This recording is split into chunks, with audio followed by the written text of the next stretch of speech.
yang punya orang dapatnya sekitar 3.000 sekian atau 4.000 sekian.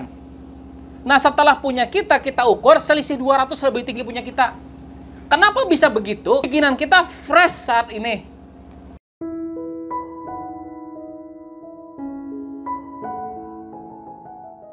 Nah, jadi pupuk MKP ya, pupuk MKP itu terdiri dari 2 jenis unsur hara. Yang pertama adalah unsur hara fosfor dan yang kedua unsur hara kalium. Di mana unsur fosfor pada masa pembungaan, pada masa berbuah, pada masa panen itu berfungsi untuk meningkatkan kualitas dari bunga tanaman.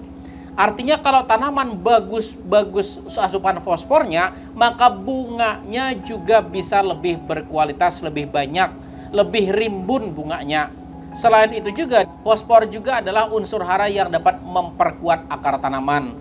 Nah, maka dari itu dengan akar yang kuat, otomatis juga tanaman jadi lebih kokoh berdirinya, jadi lebih banyak menyerap unsur hara di tanah, dan masih banyak lagi manfaatnya bagi tanaman kita.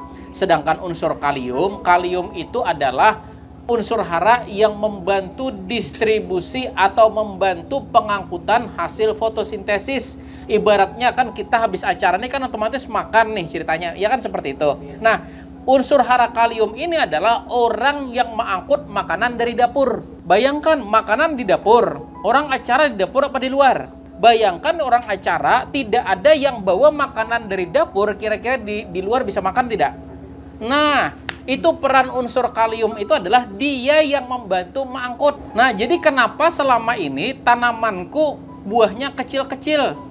Kenapa selama ini tanamanku buahnya jelek-jelek, kualitasnya kurang bagus, tidak maksimal, tidak manis dan lain sebagainya? Makanannya tuh ada diproses di daun, ya kan? Fotosintesis diproses di daun. Cuman mengedarkan ke seluruh bagian-bagian tanaman itu fungsinya kalium.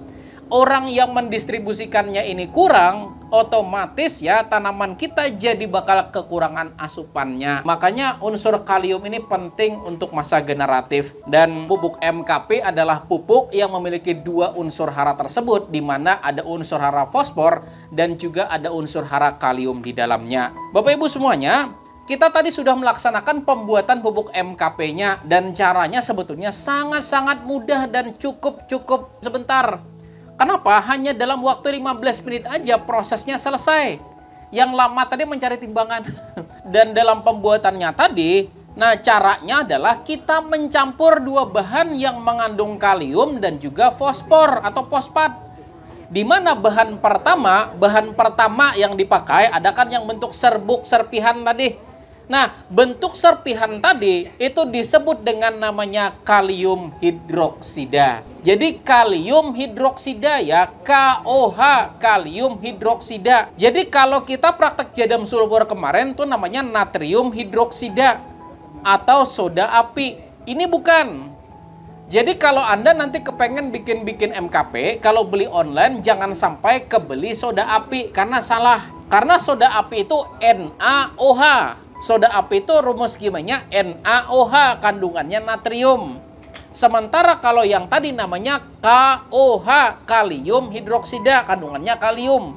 Jadi banyak banget orang yang bikin MKP salah, nggak bisa jadi, gagal dan lain sebagainya karena ternyata dia salah beli. Harusnya bahannya adalah KOH, kebeli di online NaOH, soda api. Nggak bakal bisa jadi. Kenapa? Karena nggak mungkin ada kaliumnya, namanya juga soda api, kan begitu. Nah, jadi bahan yang kita pakai tadi itu namanya kalium hidroksida. Nah, apa sih fungsi kalium hidroksida sebetulnya untuk pertanian? Pertama, kalium hidroksida ini menyediakan unsur hara kalium bagi tanaman. Kedua, kalium hidroksida itu sifatnya basa kuat, pH tinggi yang sangat-sangat kuat. Yang sering kejadian bagi pian-pian di sini yang punya lahan yang sumurnya dekat dengan pohon rumbia. Sumur yang dekat dengan pohon rumbia itu ada indikasi pH-nya asam.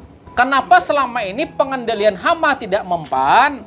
Karena yang Anda tembakan terlalu asam. Ulun banyak kejadian orang pengendalian hama dan juga penyakit kurang maksimal. Ternyata setelah saya ukur pH air bakunya ternyata terlalu asam, dekat dengan pohon rumbia. Maka solusinya adalah ulun sarankan tambahkan setiap penyemprotan cukup 0,5 gram per tangki. Irit tidak? Irit 1 kilo itu berapa gram? 1000 gram. Ini 0,5 gram berarti berapa? 2000 tangki. Berapa harganya tadi kalium hidroksida? Kalium hidroksida itu harganya 31.000. Kira-kira membebani pian nggak ada? Ulun jadi cuman menyarankan loh ya. Kalau pian sumurnya dekat dengan pohon rumbia atau ada pohon-pohon di mana ada berpotensi asam, ulun menyarankan tambahkan itu 0,5 gram. Lalu pian betakon pajak mun 0,5 gram kayak ulun menimbangnya kada. Nah, caranya silakan ambil 10 gram. Silakan ambil 10 gram buat dalam aqua bagi 20. Atau 1 sendok teh. 1 sendok teh masukkan dalam 1 botol air mineral bagi 10. Udah kayak gitu aja. Coba aja lihat perbandingan pian penyemprotan, pengendalian hama dan juga penyakit atau pemupukan sebelum dan setelah penambahan. Jadi yang pian tambahkan tuh berapa coba nilainya? Tidak sampai 100 rupiah. Tapi efeknya luar biasa. Itu manfaat dari namanya kalium hidroksida. Nah, tapi ingat kalium hidroksida ini bukan pupuk. Karena kalau Anda kasihkan, tadi kan 0,5 gram. Kalau Anda kasihkan 5 gram per tangki, saya jamin tanaman besok wassalam. Karena pH air yang tadinya 5, Anda kasih 5 gram, naiknya 12. Itu, jadi bahayanya kalau terlalu banyak kalium hidroksida berbahaya. Dia bukan pupuk, dia bahan pembuat pupuk. Jadi beda ya, dia bukan pupuk, tapi dia bahan pembuat pupuk. Itu namanya kalium hidroksida yang berbentuk serpihan tadi. Kemudian bahan kedua. Nah, bahan kedua namanya asam fosfat. Asam fosfat yang bentuknya cairan tadi. Nah, itu namanya asam fosfat. Dan istimewanya asam fosfat itu sebetulnya bukan 1 liter. Anda kalau misalnya beli yang bentuk jirigen transparan, itu paling 0,5 liter isinya. Tapi dia berat. Ditimbang sekilo, tapi diliterkan 0,5 liter. Nah, apa sih manfaat asam fosfat? Dia juga sama dengan kalium hidroksida, dia bukan pupuk. Dia adalah bahan pembuat pupuk. Ya, itu asam fosfat itu bukan pupuk. Asam fosfat bahan pembuat pupuk. Di mana asam fosfat menyediakan unsur fosfor, unsur fosfat yang bermanfaat untuk masa pembungaan tanaman kita. Lalu apa sih manfaat asam fosfat lagi? Asam fosfat di sini bermanfaat untuk menurunkan pH. Jadi kalau kalium hidroksida menaikkan pH, kalau asam fosfat menurunkan pH. Kalau misalnya Anda tinggal di daerah pegunungan, di daerah batuan kapur, itu pasti indikasi pH air Anda itu di atas 7. Pestisida kalau ditimbang dengan angka pH di atas 7, dijamin hanya dalam beberapa jam pestisidanya langsung netral. Kenapa? Karena ada indikasi kandungan kalsium di dalam pestisida tersebut. Masih ingat tidak yang namanya susu kandungannya apa? Kalsium, ya tidak? Maka sebetulnya cara kita untuk mengikat kalsium tersebut adalah masukin fosfat. Sehingga terjadi endapan kalsium fosfat, maka hilang kalsiumnya, pH-nya turun. Lalu kita tadi mereaksikan antara bahan yang pH tinggi dengan bahan yang pH rendah. Sehingga ketika ketemu bahan pH tinggi sama bahan pH rendah, terjadi keseimbangan, maka terciptalah suatu senyawa baru. Namanya tadi, ini adalah kalium, di sini adalah fosfornya. Makanya disebut dengan monokalium fosfat atau MKP. Lalu, berapa sih yang kita butuhkan, ya tidak? Nah, yang kita butuhkan dalam pembuatan MKP tadi, yang pertama kalium hidroksidanya sebanyak 540 gram. Jadi 540 ya, bukan 545, bukan 550, bukan 530, bukan 520, 540. Kalau lebih gimana? Harus pas. Dan asam fosfatnya berapa? Asam fosfatnya 1 kilo. Jadi hitung-hitungannya kalau Anda beli asam fosfat itu bukan liter, tapi 1 kilo. Jadi satu botol tadi isinya 1 kilo, langsung aja masukin selang water pas, kemudian nanti kan kalium hidroksidanya dikasih air hujan, telak masukin di sana, kemudian yang itu kita masukin selang water pas tadi kita tuang pelan-pelan, tapi jangan langsung lah. Karena tadi aja kan gimana bunyinya. Lalu berapa derajat panas yang dihasilkan? Panas yang dihasilkan ketika reaksi tadi di atas 100 derajat. Namun setelah itu kita campurkan pelan-pelan, panasnya reaksinya bakal semakin berkurang. Semakin dia mencapai kesempurnaan, maka reaksinya semakin berkurang. Dan semakin jadi, maka otomatis reaksinya semakin selesai. Makanya tadi ketika terakhir-terakhir sudah ada lagi kan bunyi-bunyi. Nah kayak gitu. Dan ketika sudah ketemu, maka akan terjadi keseimbangan, di mana keseimbangan tersebut menciptakan senyawa baru namanya MKP. Nah lalu pian betakon, rumusnya di mana gerang jadi dapat 540 dan juga seliter, ya ada? Nah itu rumusnya menggunakan sistem persamaan reaksi dalam ilmu kimia. Dan itu ulun gak ada bahas terlalu jauh ke sana karena itu pasti bakal perhitungan mol. Dan itu kira-kira kita kadusakin tahu di sana. Intinya kayak ini, kalau pian mau bikin, pokoknya kalium hidroksidanya 540 dan asam fosfatnya 1 botol yang 1 kilo. Udah. Bila bikin 2 kilo asam fosfat, maka ini 540 kali 2. Kalau mau bikin 10, maka asam fosfat 10 kilo, kemudian kalium hidroksidanya 540 kali 10. Udah. Kalau Anda mau bikin rame-rame, bikin dalam drum. Ya, bikin dalam drum, ambil misalnya asam fosfatnya langsung jirigen 20 liter. Ya kan yang jirigen biru, ada kan? Nah, jirigen biru, Anda kemudian ambil ember biru juga yang plastik. Masukin kalium hidroksida 20 kilo di sana, kemudian masukin air sebanyak 10 liter, kemudian teraduk secara merata, pelan-pelan di atasnya dimasukin selang. Selang ada kan yang selang yang bebenang-benang. Nah, kan? Nah, masukin pelan-pelan, cus di bawah, cuman pelan-pelan. Karena reaksinya bakal lebih ngeri lagi daripada yang tadi. Ya, itu sih bekeran. Jadi di sini mana kan di sini tukang satel keran ya kadanya. Ya ada. Nah, gitu kan. Setelah kita mereaksikan, maka kalau dia sudah dingin, maka akan tercipta namanya kristal-kristal MKP. Berapa yang akan kita dapatkan? Jadi yang akan kita dapatkan kalau secara perhitungan akan didapatkan sebanyak 1,2 kilo MKP. Berapa biayanya? Ya tidak, berapa biayanya? Jadi kalium hidroksida itu harganya 31.000. Asam fosfat harganya 32.000. Nah, berarti berapa? 63. Bukan 63. Kenapa kalium hidroksidanya dipakai cuma 540? Ya, jadi anggap jadi 32.000 kita bagi 2, berarti kan 16.000, ya tidak 16.000. Kita anggap misalnya 18.000 lah, kan begitu? Kan 18.000 lah karena 540. Nah, 18.000 ditambah dengan 31.000 sama dengan 49.000. Nah, 49.000 dapatnya 1,2 kilo. Sementara MKP di pasaran, MKP yang model begini harganya 60.000, betul tidak? Paling murah 58. Dan itu 1 kilo. Ya, kita bikin dapatnya 1,2. Kalau beli Anda 1 kilo 60.000. Kalau kita bikin 49.000 dapat 1,2. Artinya sekilonya itu maksimum cuma 40.000. Berapa penghematan? 20.000. Bayangkan kalau Anda misalnya kan membuat industri kimia langsung. Di mana asam fosfatnya beli langsung 1 drum. Kemudian kalium hidroksidanya beli langsung 1 koli. Itu harganya bukan 31. Harganya asam fosfat itu bisa jadi cuma 20.000. Kenapa saya bilang begitu? Karena tadi kan botolnya. Botol itu udah 7.000 loh. Ya tidak? Kemasan tadi tuh mahal kan botolnya.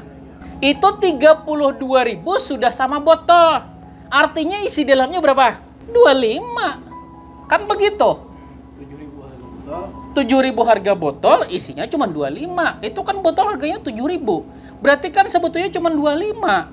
Artinya kalau Anda beli skala banyak itu cuma 25 harganya. Dan kalau Anda bikin skala besar, bikin skala industri yang tadinya kita bikin sendiri 40.000 menghasilkan 1 kilo, bikin skala industri paling 35. Lalu 35 60.000 berapa selisihnya? 60 kurang 35 berapa? 25.000. Ketika tambah izin dan segala macam jadi 40.000, maka potensi keuntungan 20.000. Laku 1 ton berarti berapa? 20 juta. Kualitas sama tidak? Beda. Kenapa beda? Saya bilang menang punya kita. Kenapa saya bilang begitu? Kami pernah ngukur nilai TDS dengan berat yang sama, yang punya orang dapatnya sekitar 3.000 sekian atau 4.000 sekian. Nah, setelah punya kita ukur selisih 200 lebih tinggi punya kita. Kenapa bisa begitu? Karena yang Anda beli sekarang expirednya kan 5 tahun nih, ya tidak? Nah, expirednya kan 5 tahun. Ketika Anda beli, di sana kelihatan nih, kan expired 2027, berarti 2022 dia bikin. Kan begitu? Barang tuh sudah 3 tahun lalu. Bikinan kita fresh saat ini. Kenapa ketika kita ukur nilai TDS-nya menang punya kita, padahal basah punya kita pada punya orang? Kan logika punya kita kan baru jadi masih basah. Timbangan sama, kenapa nilai TDS banyakan punya kita? Karena unsur haranya masih segar. Jadi pian-pian kalau tahu yang namanya pembuatan seperti itu, kalau Anda bisa bikin sendiri, ulun yakin jauh lebih hebat daripada punya pabrik. Kenapa? Unsur haranya masih segar. Baru jadi. Pian makan wadai. Tahu roti gambung ada? Gambung tuh nyaman hanyar keluar kan lawas tagenalah. Nyaman hanyar. Sama juga dengan pupuk ya. Pupuk kimia itu baru dibikin, itu unsur haranya 100%. Tapi semakin lama semakin berkurang. Nah, itu kehebatannya kenapa kita bikin sendiri itu luar biasa. Bukan masalah anunya enggak, tapi menangnya itu meskipun punya kita masih basah loh. Punya orang kering, ya kan? Tapi hebatnya punya kita karena baru 100%, baru jadi fresh from the open katanya. Kan seperti itu. Maka unsur haranya bisa tersedia 100% dan itu yang akan diserap tanaman. Jadi cara penggunaannya kalau penggunaan MKP masa generatif awal, ya kan masa generatif awal. Artinya baru mau berbunga, ya mau berbunga, udah lagi berbunga nih. Maka silahkan khusus MKP sendiri aja sebanyak 4 sendok makan per tangki. Tapi semakin lama, semakin besar buahnya, semakin memerah warna buahnya, maka MKP-nya mulai dikurangi. MKP-nya cukup 3, tambahkan lagi KNO3 putih. Sebanyak 2-3 sendok lagi. Kenapa? Ya kenapa begitu? Karena semakin pematangan buah, semakin orang masakan di belakang masak harus banyak juga tukang angkut. MKP, monokalium fosfat. Fosfat dan kalium. Fosfat tadi kan ke bunga. Kalium tadi tukang angkut. Ini sudah hendak masak. Orang ini kan hendak brojol, sudah ya kada. Ini kada orang hendak brojol di sini makannya masih kayak biasa. Harusnya kan nutrisinya lebih dong, ya kada? Kan begitu. Jadi kesalahan fatal kita selama ini kalau kita mau pakai MKP pada masa generatif, pada masa berbuah, MKP sendiri aja padahal masanya masa berbuah di akhir. Contoh Anda tanam mentimun, ya kan mentimun. Sudah mau pembesaran buah nih, ya kada? Pembesaran buah. Kalau sudah mau pembesaran buah berarti perlu tambah kaliumnya. Karena apa? Karena MKP itu kaliumnya cuma 34, fosfatnya 52. Tukang angkutnya kurang, kita hanya pakai MKP tok. Kalau sudah tahu di sini kan masa generatif itu ada 2, masa generatif awal, masa generatif akhir. Generatif awal tuh artinya baru berbunga. Nah, MKP sendiri aja. Tapi kalau sudah mau masa mau masa akhir-akhir atau mau masa pembesaran buah. Nah, intinya kita mau meningkatkan kualitas buahnya, maka kaliumnya perbanyak. Boleh diperbanyak menggunakan KNO3 putih, boleh. Atau pakai pupuk namanya SOP juga boleh. Yang penting tukang angkutnya dibanyaki. Makanya pada saat kita SL ada. Bagi yang mau empati kan di sana pupuk semprotnya. Pupuk semprotnya menyarankan KNO3 lawan MKP di akhir, di masa-masa akhir. Dibanyaki kaliumnya. Orang ini kan sudah betian nih. Hendak memasak nih, sudah hendak manu nih menyurungi. Ayolah disurungi. Kaliumnya kurang. Malah jadi masalah bila nyimba 60 hari kada dipupuk lagi. Nah ini siapa namanya menyurungi makanan? Nah makanya itu. Kan kalium itu tukang angkut ya. Ini tukang angkut. Tukang masak itu di daun, nah ngarannya klorofil. Itu tukang masak tempat dapurnya. Karena kehidupan di dalam tubuh tanaman itu kalau pian meneliti di laboratorium, jadi bilanya makanan kita beri kalium, hanya kelihatannya ada mulai pergerakan. Nah, aliran airnya. Jadi ketika kita beri kalium, kemudian kita beri sinar, hanya kelihatan gerak-gerakan tubuh tanaman mengalir. Bilanya kadang itu tak genapang di sana. Nah, jadi pian-pian seberataan, tadi kan sudah belajar cara membuat MKP-nya dan kita lihat, bolehkah ada satu orang membilakan hasilnya? Ini sudah jadi MKP. Ini sudah jadi MKP, namun masih ada airnya.